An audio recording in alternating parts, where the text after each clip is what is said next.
Hey, it's Lola, but you can call me Lola if you like. Hi, this is Velisa, and you can call me Bells if you want. And this is the Everybody Hates HR podcast, episode 74. I did not know what episode it is. I So checked. yeah. Good. And if you are listening on Spotify, Yes. swipe up, open the screen. We're back, we're live, we're back on video.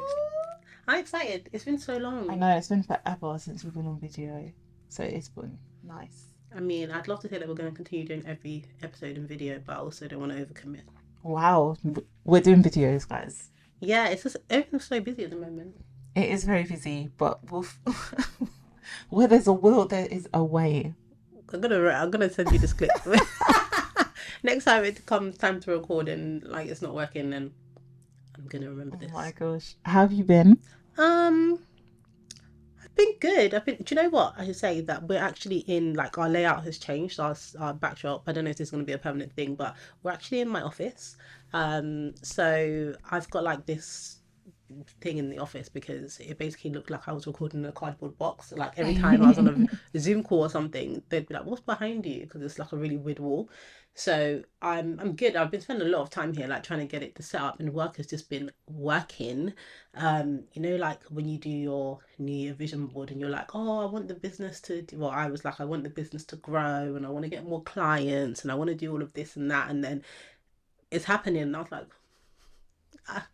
And now sometimes I have to remember, like, that's what I asked for.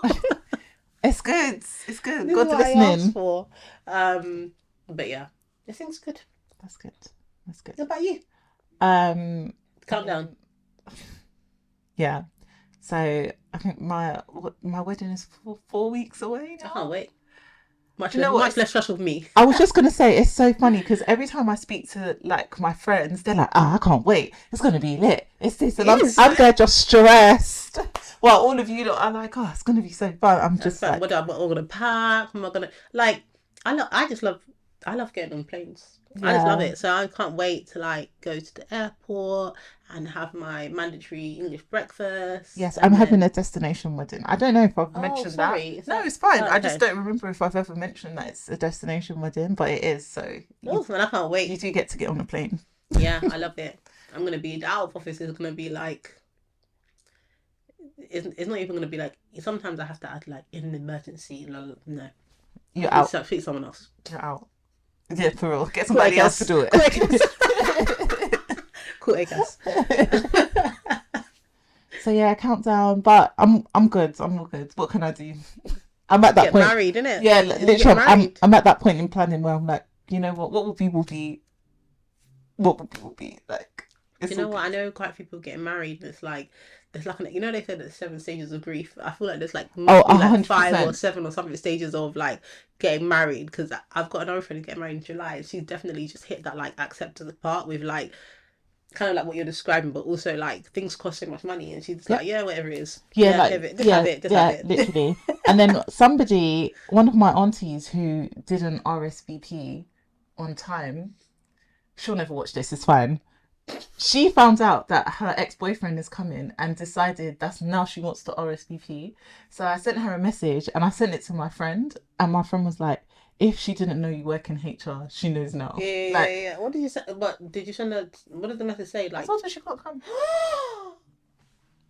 Yeah, told her she can't come. your own auntie. We're not blood related. She's like a family friend who has been around since I was really little. But if that's the case, should your intention not be to come To see you get married. regardless of who else is going to be Yeah, there? But that's not what it was. I sent message after message I after know, I message. know. You got them, No, and no, then no, when you no. RSVP'd, what happened?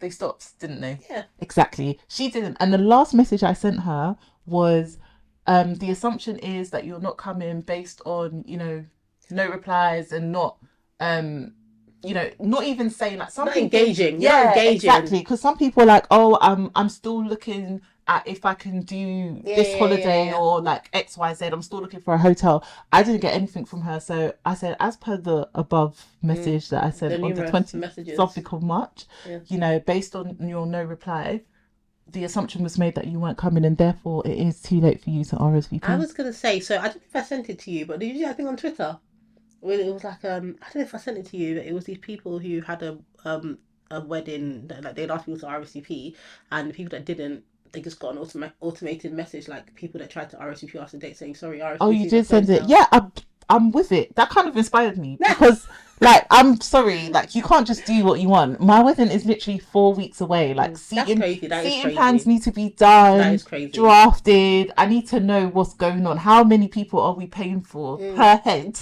yeah, to come to this place? Like, yeah, how many tables do we need? yeah. How many chairs do we need? All of that is all numbers. So at this point, like, if you haven't RSVP'd, I'm so sorry. Like, you can't. Don't even try. Just Just well, send the gift, send money. literally, yeah, that's what I did. I sent out a reminder. So if you can't participate in the wedding, Yeah, just send a gifts, send money. reminder. Yeah.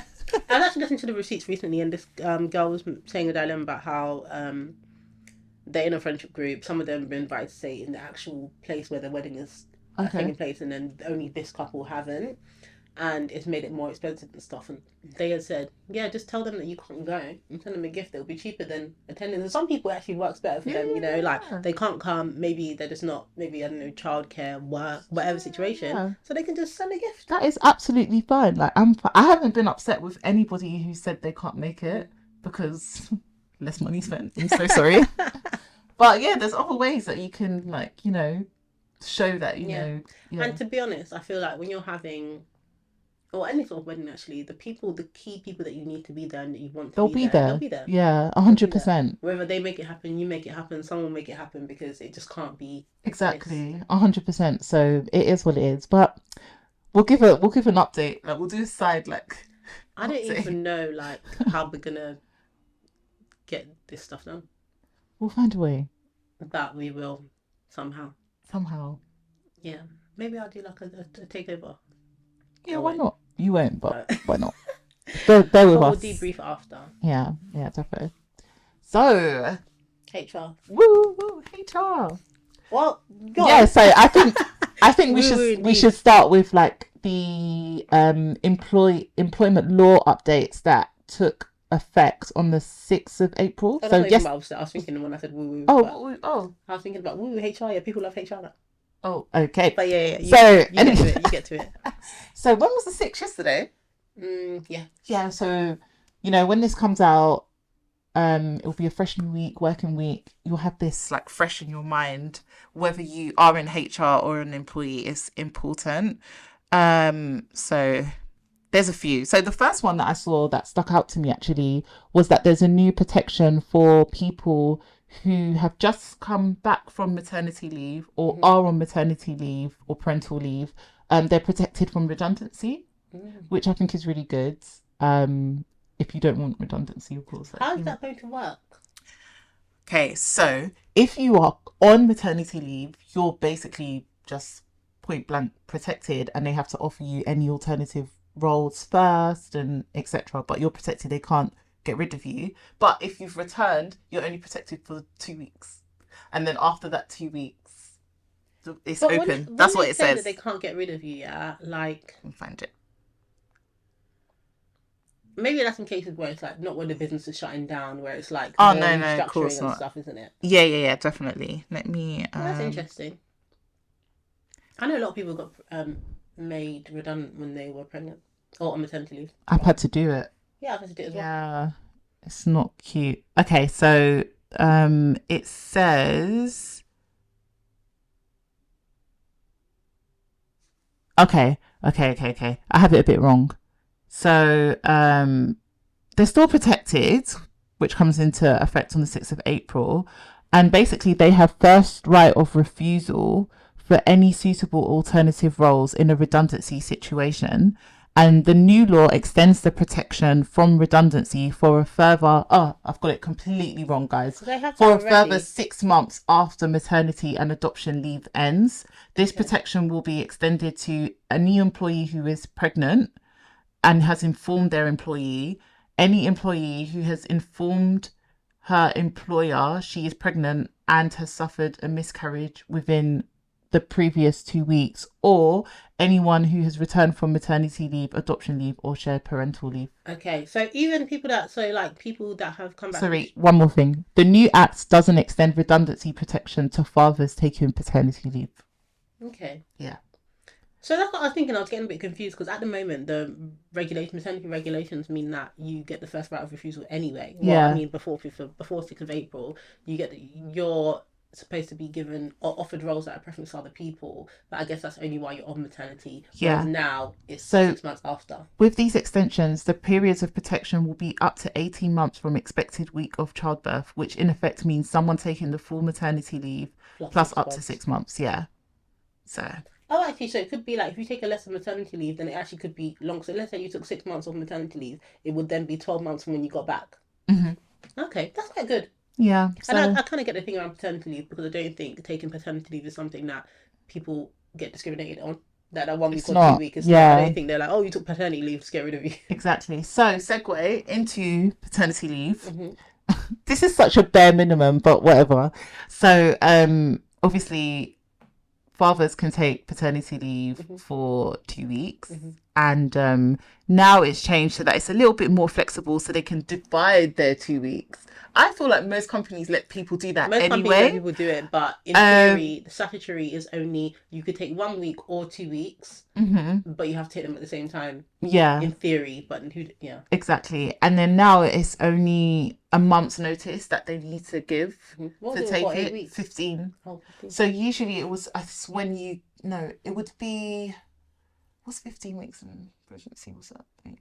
No, 25 weeks. Yeah, Yeah. something like that. So it usually just after a woman receives her MAPB1 Mm. form, that's usually around the time they What would do they call usually that? They call reform. that the qualifying week. Yeah. Yeah. Yeah. So I mean, who cares? Like, do you know what I mean? Like, Not that who cares. no, because okay, now I can tell you 4 weeks before instead of 15 weeks before. What does that mean for me? And literally, you haven't given me more time to be on No. paternity with my child. No, they got an extra week. Like they split the weeks. Oh, like people were doing that anyway. Sorry. So keeping with the theme of bare minimum, leave for unpaid carers. So now from the 6th of April, employees with care obligations will be given a minimum of 1 week's unpaid carer leave per year. Woo woo! Like what the hell? Unpaid. Unpaid. Most companies will let you take unpaid leave anyway. Just like literally, like this is so bare minimum. The unpaid leave will be available as a day one right, as well as giving those who exercise the right protections from dismissal or detrimental treatment. Okay. Like, That's okay, helpful. The second part is helpful. It is bare minimum there. so bare minimum. The only thing like that it could help with is usually companies try to do a little bit more than the bare minimum. Mm. So hopefully that helps them do a tiny bit more. But 1 week unpaid per year What is for that? when you're that means you have some form of like dependent Mm. and you only get 1 week. That's just ridiculous. It's so bare But minimum. how does it work for time off for dependents? Because I guess if you're a carer, is that a dependent? I wonder how it interacts with that because you get time off already. Yeah, you So get time off maybe for it's the dependent. protections that it really makes a difference for. Maybe Yeah. I just think it's so bare minimum. Um. Oh, okay. And flexible working. Oh yeah, the changes that they've been speaking about for ages. Yeah, so now everybody's entitled to make a flexible working request from day one of employment. How many people will actually do that? I do not know. People will be too scared. Yeah, people will do it. Yeah. Employers must respond to the flexible working request as early as possible, but within 2 months rather than three, which is what they get now. And there are new requirements for employers to consult with the employee before turning down their flexible working request. Mm-hmm. And That's helpful because before you could just shut it down. respond in writing. Employees will no longer be required to lay out how the flexible working request might impact the employer. And I think that's probably, for me, that's like the best part of the update. Yeah. Yeah. Because it's like not my business. Literally, it's not. You and fix it. furthermore, like, why should I help your case? Like, then I slip up in what I think will. If you weren't even thinking of what I'm thinking And of, you know, that like will people impact sometimes they you. try to be like helpful. They try to be like, oh, I do think maybe there could be a slight delay in getting back to clients, but I think we could manage this. And you have to basically like, Yeah, you have to make the Yeah, case and then unmake the literally. cases. Yeah, I'm it's like, no. unnecessary. And then I say something you weren't even thinking of, and they're like, do you know Yeah, what? That's exactly why we can't give the it's approve yeah, the yeah, request. Like, yeah. no. So, but yeah, from day one. So, Do uh, you know? Do you know what the issue I have with flexible working? Not the issue, but the thing I see come up a lot is once one person has it or makes a request for something, others want it. others want it, but then Mm. because the other, if you approve for that person, it's actually harder to approve for other people. So I guess the thing is like, make sure you're number one in it. Make sure you get it in quickly. Like, don't wait for somebody else, because that's what happens, and then people feel really aggrieved. So Mm-hmm. like, let's say I know someone who does shift work, and they asked if they wanted to ask if they could only do night shifts for a period of time, something to do with childcare and their partner or whatever. Um, and they made a flexible working request. Sorry, they wanted to make a flexible working request, but when they spoke to their manager would tell them, we've got somebody who's doing it already, so you can put it in, but it's unlikely to be successful, and that kind of put them off doing it. But I kind of get it, because you can't all do night shifts. Someone has to cover the Yeah. day, but to the individual, it feels really unfair, because Yeah. why can't I do that? Do So that's that. why don't wait for other people. If Just you've do got it. one, just put it in. Yeah. Yeah. For me, I'm quite intrigued how companies will handle people who want to do more remote days, because obviously we've seen that everybody can work Mm. from home. So it will be interesting to see how companies who right now the ethos is to encourage people to come into the office 4 days a week or 3 days a week. If people, for example, if I put in my remote days to be Mondays, Fridays, and Tuesdays, and Mm-hmm. yours are Wednesdays and Mm-hmm. Thursdays, and we were doing that, and it's just that time has moved on with COVID, and we're back more. How is a company going to say no to that? You know what? I'm so intrigued. No, but they can. The thing They that can, I think but that everyone always forgets, yeah, when it comes to, for instance, any sort of consultation, mm, a difference of opinion is not enough to do anything. You might think, oh, yeah, I can do this. The company might just not want that. They might think, okay, well, we think it's had a detrimental effect on our culture, or we think it's a fundamental thing moving forward that we want people to have a certain amount of face time. So you can't be fully remote because we want everyone to meet 1 day a week. It's their company. They can literally do that. Like, obviously, if that they they're supposed to can, but make. it's going to be harder to look somebody in the face because now you have to consult with that Mm-hmm. person. So I feel it's going to be harder to look that person in the face, knowing that 6 months ago they Yeah. were doing exactly what they're requesting now. To say it's detrimental, or it's not our culture, blah blah blah. Okay, cool. It's not our culture widely, but Mm-hmm. like what, like how, for me and what I do, like directly knowing that I was working from home on XYZ, Mm-hmm. explain But it's to the my same face. thing. Like, loads of people are working fully remote, and then the companies have come back to the office. The same thing. We all know that you can do the work. Knowing Yeah, that you can do the work doesn't necessarily mean that that's how you want the work to be done. it's It's true, it's not like, and but I it's think going to be harder. it is gonna be. It's well, I don't know if it's gonna be harder. It should have already been like that. Maybe people, and I don't think, if I'm being real, besides the people who are listening to this podcast and people who are particularly interested, most people, it's not going to make any difference, because we have. We'll start ranting now. We have a population that's very apathetic. Like, we're just like, just wait until the final moment to like kick up a fuss or to It's do true. anything. Like, people don't even make flexible working requests. They don't. I had a Not friend. enough people do at all. I had a friend who was doing a master. Shout out her, she knows who she is, and she was making a move into. She wanted to make a move into tech. She was doing a master in data science, and she was doing that full time master and working full time. But she was like, I'm gonna have to quit my job because this is getting a bit much. I said, why don't you just do it part time? And she was like, can I do that? I was like, yeah, of course you can do that. Like, just ask them. And then they asked. Yeah, She asked, and then she went part time, and it helped her so much because she didn't have to be poor. You know, yeah. like, but we don't. We just don't like. We don't ask. We don't ask. So I don't think it's going to make that much difference. And I think, like, without, sometimes I get into my capitalist employer back. But yeah, like, I think as like, a leader in a business, or a CEO, or whoever you are, you may, like, without sounding like Elon Musk as well, some companies just want you to be there. They do. And unfortunately, I do not say I necessarily agree with it, but to an extent, that's their prerogative to Of do that. course, of course. And obviously, flexible working means that even if you agreed to a certain working pattern or working location when you took the job, you can now request a different one. Mm. Um, So that's fine. Like it's there for you to do. But again, I think even though there's these additional protections, you can do it from day one. It's not like people were doing it after 6 months anyway. It's true. So I People are don't. scared. People are too scared, and also even if the I ones that are I not thought scared, like they just can't bothered. Yeah, I feel like, to be fair, like in my HR career, whenever I've received flexible working requests, majority of the time is somebody coming back from mat leave. Mm. That's usually where And it's like, approved. yeah, and it's just because like they literally have no choice because there's a child involved. It's like, hello, like if you don't let me do this, I can't look after my child. I had one recently. Well, not officially, but there was one recently where they said no. Like not no, no. They kind of met in the middle. Someone wanted to go fully remote. They said no.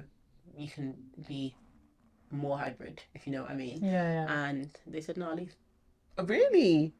The thing is with that now, saying that you'd leave, I'm so like this. I don't look for jobs, but I just scroll out of curiosity just to see what's out there. And like I can't remember the last time I saw like a fully remote.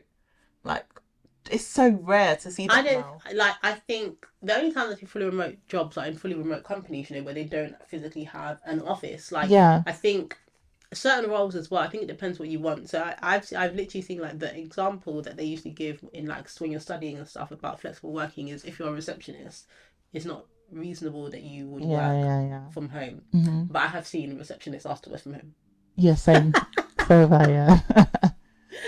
and it's like sis, bro, whoever, Girl, like you need to be on reception. literally, like Sometimes you have to read the room, honestly, because like it's not. That's just gonna get declined. But some basically. companies can. Some companies actually really do try. Yeah, so I think some do. Just one more.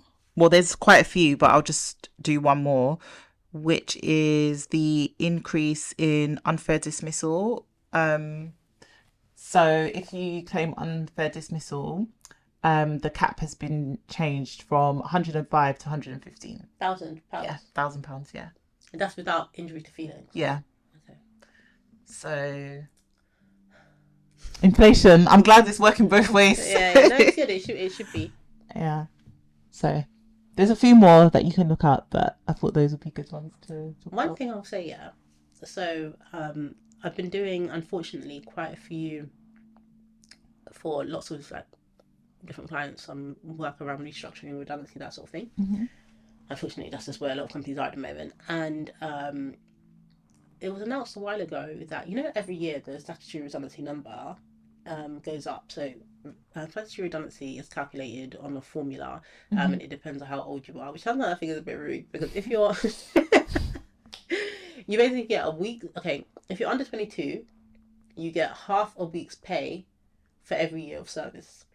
If you're between 22 and 40, 22 and 41, yeah, 22 and 40, you get 1 week's pay for every year of service. And if you're above 41, you get 1.5 weeks pay for every year of service. I guess what they're saying is when you get older, it's harder to find a job, blah, Mm-hmm. blah. And when you're younger, you'll bounce back. Basically, so you've still got some time. But the weekly pay is capped. And so it's not really weekly pay. So let's say you earned, I don't know, for the sake of maths, 52,000 a week. I mean, 50,000 a year. That's £1,000 a week. However, the cap is never that high. Well, it hasn't been for a long time. So um, now, at the moment, I think it's 643. So even if you make 52,000, you wouldn't get what is equivalent to a week's pay for every year of service because it's capped. So I can't remember what it is. If you earn over like 30 grand or something, you will get less than a week's pay. And that updates every year. Like every year updates. And I think it was announced at some point. I don't know where it was announced, but that it'll be from 6th of April. So from yesterday, it's going to 700. But I've been looking at it on gov.uk where HMRC, like it's updated on ACAS, but it's not even updated on gov.uk. They have a calculator Oh and everything. gosh. So I'm like, you guys are the ones. It's everywhere else, but on the official government website. You guys are the ones who set the rates, who set the numbers. You know And in you haven't done it. advance. Even it's not even written anywhere. Let alone the calculator itself. If you go to it, I'll check it. I'll check it tomorrow or whatever. But like, the calculator itself is not working. Like it's still spitting out the old number. I'm like, what is this? Like, and there's all these government digital services, all these tech people that they recruit into the government, paying them day rates. What are they doing? What are they doing? I'm like, Terrible. come on, man, be better. Terrible. Yeah. Do you see one thing actually? Segue. I was talking about the government. Did you see that MP that The sex I shouldn't laugh. scandals. I should not sex scandal. I just assume, you know. So what I think happened, what I believe happened was that he met someone on Grindr. Oh, do you know what? I saw this, but I didn't read I it. think okay, so I think what happened, and that's why I don't want to laugh because I don't know if he's actually a victim in the situation, but I'm not even about him. But he met someone on Grindr. So Grindr, for those of you know, where it's like, I guess Tinder for gay men. Yeah. And I think they ended up like blackmailing him or something, and they had some compromising material of his. So I'm gonna say nudes. I'm guessing nudes in it, or like maybe like a bit of revenge porn, or it could, that sort of situation, which is not funny. That part's not funny. So they basically said to him, give us some details of your colleagues, give us their names, numbers, whatever, or we're gonna release that stuff in it. Maybe like it's gonna be like a revenge porn thing, which is obviously very illegal. And so he did it. He gave the details of his colleagues, I think 12 of them, to this person. He said, okay, fine, just have their numbers and la la la. Just please don't embarrass me in it, and don't whatever. And then they started texting these MPs like nudes, explicit photos, and all this other kind of stuff. I don't know if to get them in trouble. I don't know what happened. But anyway, it's all transpired that it's because he gave their details. And I was like, I get that you're in a compromising position. What they're threatening you to do is illegal. But it's like, if you ever did anti-bribery training, what you're supposed to do is, if you're in a country or whatever and you have to pay a bribe because you feel for your own safety or something, you pay it and then you report it. You didn't report it. He just did it and then walked away. And now it's all come out. Obviously, in that situation, he is a victim. Yeah. But I don't understand why he didn't, and not from anything I've read, why he didn't then just immediately in the situation go and tell someone. It's not like they're threatening to kill him. Do you know what I mean? Yeah, I thought he probably just panicked and thought it's the right thing to do based on what he does. You know, they're just used to doing things in the dock. These people need, what's that lady? Olivia Pope. Oh yes, because they don't know how to manage themselves. They don't. They have an Olivia Pope. Like, doesn't Olivia Pope work for the government or the Prime Minister? Like a UK one? Yeah. Please, what would the UK one be? Because someone like Susan. They need one. Susan Smith. Oh my gosh, can you imagine? But I don't know. Like, I just feel like you're too. Also, like, again, not victim blaming, but some people, it just let me know, some people are really brave, because if I'm an MP, I'm gonna like the guy who was watching porn in Houses of Parliament. Not that this guy did anything wrong in it. If he wants to be sexting, he can be sexting, but you must know that more than a normal person, if people get these someone that you met on Grindr. Yeah. It's true. On Grindr. It's all risky business. Like, it's risky for anybody. Yeah. But it's especially risky when you're an MP and this is someone that you met on Grindr, not in a full-blown relationship with. It must be hard for, like, it must be a really dry season for him, because like, you have to be down bad to be an MP. Surely you have to be down bad to be an MP, sending someone that you met on Grindr nudes. I would assume that, like, you know, like there's the celebrity version of Hinge called Raya. Oh yeah, I've heard it, but apparently it's not just celebrities. There's other people. It's not, but you have to like pay, and there's a code and all this stuff. I was watching some TikToks about it, and I was thinking, like, wouldn't there be somewhere like that for him to go, where like there's an understanding? Do you know what I mean? I don't think so. You don't think so? No, definitely not for government workers. They can't even build a calculator that works. Fair. But yeah.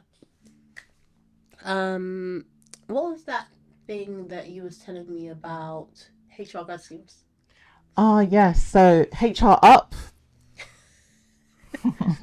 So basically, there has been an increase in the amount of people searching for HR grad schemes. So it's up over 29,000%. That is the percentage. I had to check it. Yeah, Lola had to check. She didn't believe me. Yeah, but it's up 29,000. 26,900. That's it. Thank you. 26,900% of individuals looking for HR grad schemes, and obviously it is because of the Everybody Hates HR It's us, podcast. it's us. It's us, it's us. It's us. They saw us, they said, that's what I want to do in my life. Yeah, I'm inspired. But no, yeah, I think it's really interesting that more people are, inquiring about HR and wanting to get into HR and doing it as a career. I personally feel like HR is a career that's not necessarily taken seriously. Yeah. But jokes on you, because anyway, if I speak, but I feel like it's not taken seriously, and I feel like people look at HR a lot of the time as glorified admin, and a lot of that comes from people not really understanding our value in the workplace. So I find it, almost like what have people seen, or what have they now learned that I don't know, they're searching. Even job searches for HR are up as well. HR job availability vacancies are down slightly. Scarce now. Yeah, bit down a little bit. Still up more than other occupations, but slightly down. But yeah, I'm intrigued to see, What is making people want to go into HR? Yeah. But I do think, like, generally, I don't know if it's because of the space that we're in, but I do think there's been, like, even in, like, social media, a bigger rise in people making content around HR, speaking more about, being a recruiter or working in HR, or things that they learned about employment law. I think people are more interested in that in general. And I definitely think, like, especially going through, like, the pandemic, I think people started to see, like, the value in knowing all this stuff, or how important it is and stuff like that. Yeah, that's true. That's true. I just find it like, are people looking at HR as being more steady as well? I don't know. I think it is. Like, obviously, people in HR can still be made redundant as well, but I definitely think, like, good times and bad times, you always need HR. Basically. It's not something that, like, I can't think of any event that would wipe out the need for HR, or that would wipe out the demand for HR. If it's good, if it's, like, bad, anything that happens, like, we're always needed. It's true. I say as a generalist, or as someone who does, as a generalist, I think anyone who does, like, anything to do with law, ER, that kind of stuff, like, I think obviously there are parts of which maybe can get cut a bit more easily. Yeah, I agree. I feel like when the pandemic started, my workload went pew. Like it just shot up. Like I think during the pandemic, we hired, I think it was like 4 new ER people, like during that time where it was like, other areas of the business, like there was talks of cuts being made and stuff. And then, yeah, like ER, I think even the HRBPs, like roles like were put out and it shot up. So yeah, it's interesting that people are looking more, and even job searches are up over 45%. So if you got a HR job, hang on to it. We're both hands on get another one. Yes, like, yeah, hang on to it. But I feel like if you've, I think it's also, I feel like I'm rambling a little bit, but I feel like when you've got into a position where you've been in a HR role for a while and you've required some really good skills, I feel like you should feel really confident as well. Like if you do want to look for another job to do it, because yeah, I feel like it's good. Like when you go look for another job and you've got solid experience and you've literally worked through a pandemic, or things that were just so unprecedented, and now like you want to go look for another job, like you should feel so confident. I love that. I love that. I love that when, like, that feeling when you go into a job and like, oh, I know my stuff. Yeah, it's and nice. And that's at any level. So that's even if you've done a HR admin role and you're going into another, even if it's another HR admin or another, like, a more senior role, like, be confident in the stuff that you've done and the stuff that because, like, especially depending on who you're working with, a lot of people don't know this stuff, and I think, especially at the junior level, there's stuff that you would have done, like, that doesn't come around that often. Sometimes you might work on a flexible working request. I don't even know. I've only had a handful in my whole career. So if you've done something like that, even though it just feels like, oh, you just helped to do it, a lot of people actually don't have experience doing that. It's true. Or if you've done, for instance, worked on a redundancy, a lot of HR people don't have experience doing a redundancy. Or if it's something really niche, like I worked on a SOC 2 audit. SOC 2 is like a standard that they have, like a compliance standard, and if your company wants to get it, they have to do lots of things, and as part of that, they have to have, like, good people process and stuff like that. But it's not something that a lot of people have done. It's It's dry. But It's dry. But I did it. And like, it's not saying like it was the highlight of my career, but I've got other clients who have come and said, "Oh, we're going to work on SOC 2. We need someone who has experience." And I'm like, "Yeah, I've done SOC 2, and a lot of like HR people haven't." yeah, So yeah, I think shout that kind of stuff out. yeah, no, it's good.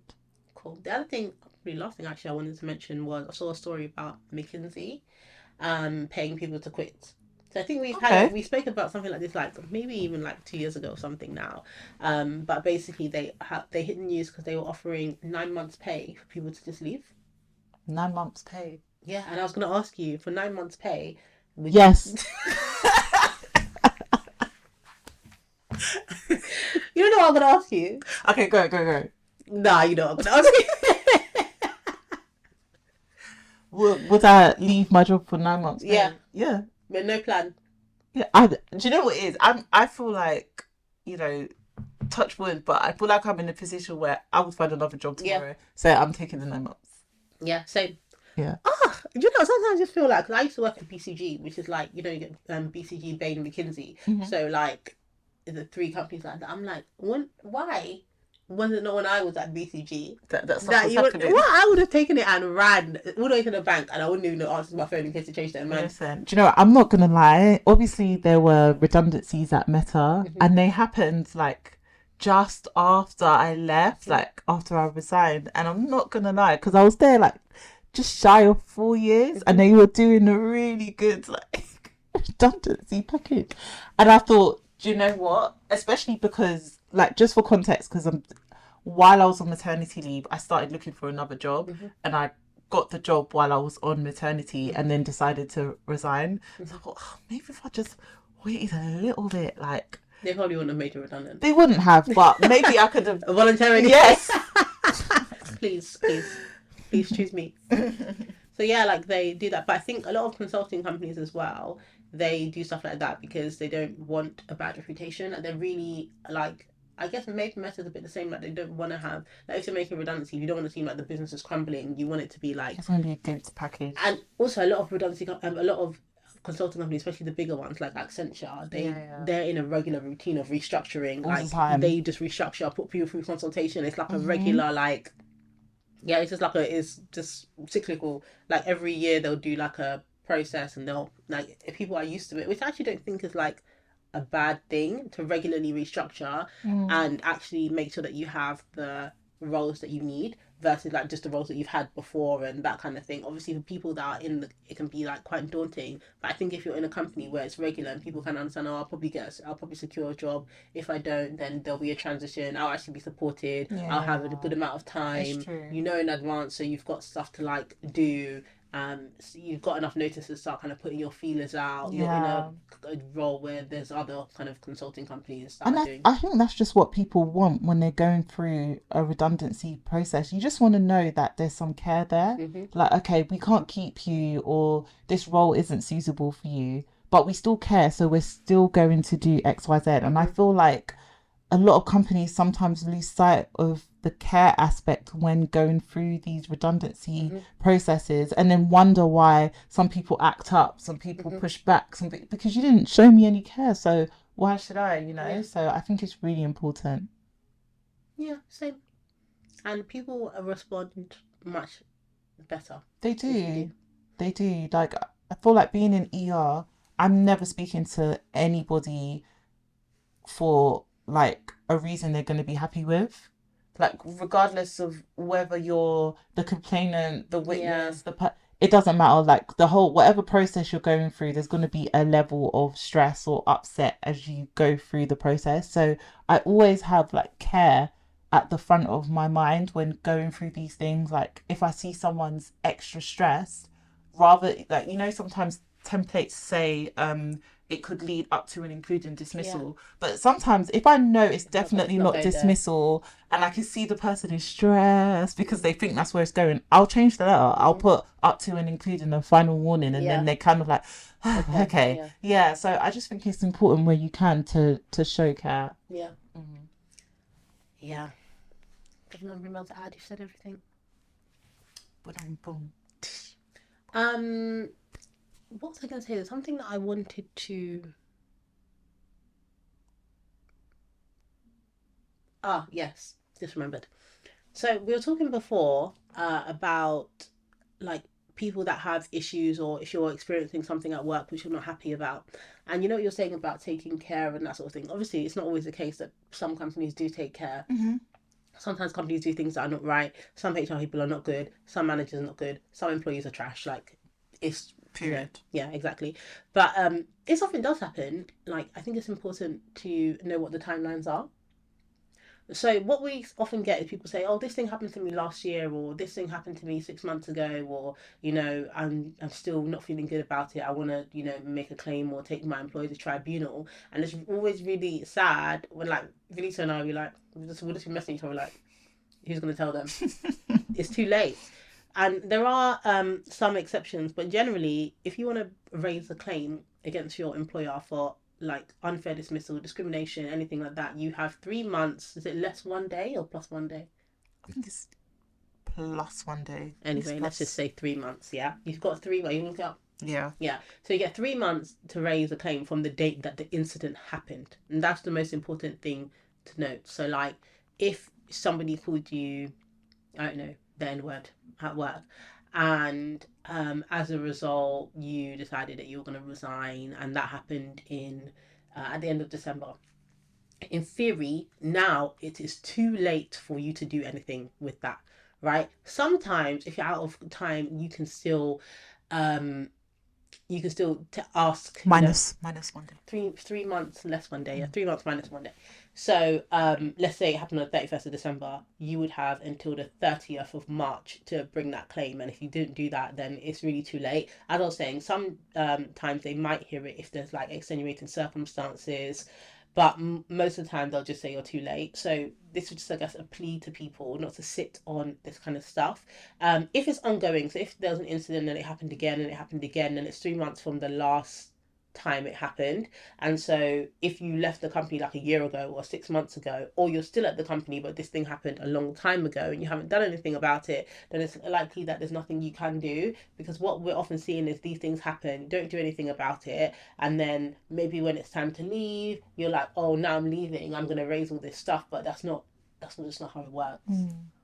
Yeah. So yeah, if you're going through something and you think it's not right, and if you've exhausted the internal avenues, right? So if you've done your informal speaking to people, raising a grievance, appealing, all of that stuff, if you've exhausted that, and this thing stuff is still happening, you just go to ACAS and raise your do the initial part, because even if you have to pause it at some point, at least you've done it and it's logged, and you can take it forward from there. But if not, then you just end up in a situation which I really hate seeing, especially because sometimes the thing is really bad. Yeah, Sometimes there's nothing. A lot of people raise like claims for no reason, but a lot of people, they are so valid in what they're upset about, but they just are out of time. So that's that. You have to be quick, be fast, don't delay, don't dull. Yeah, just I know sometimes it can be scary, or sometimes you don't even deep what happened, and then you're reflecting and you're like, wait, hold on, like that was a violation, and then you're like, okay, I want to do something. But yeah, just when something happens, I think it's always good to talk it through with somebody you trust, just as like a guide on, okay, this is definitely something you should speak up about, because yeah, it's really frustrating, like from a point of view of I hear what you're saying and I understand. And you're not wrong. You're not wrong, but like we can't do anything. We are where we are now. Yeah, so yeah, definitely race. Cool. Coolio. It's nice to be back. Like, comment, subscribe, and check us out on TikTok and Instagram. We'll be back on TikTok. Back now, yeah. Yes, road to 10K. Okay. That's a wrap, guys. Bye.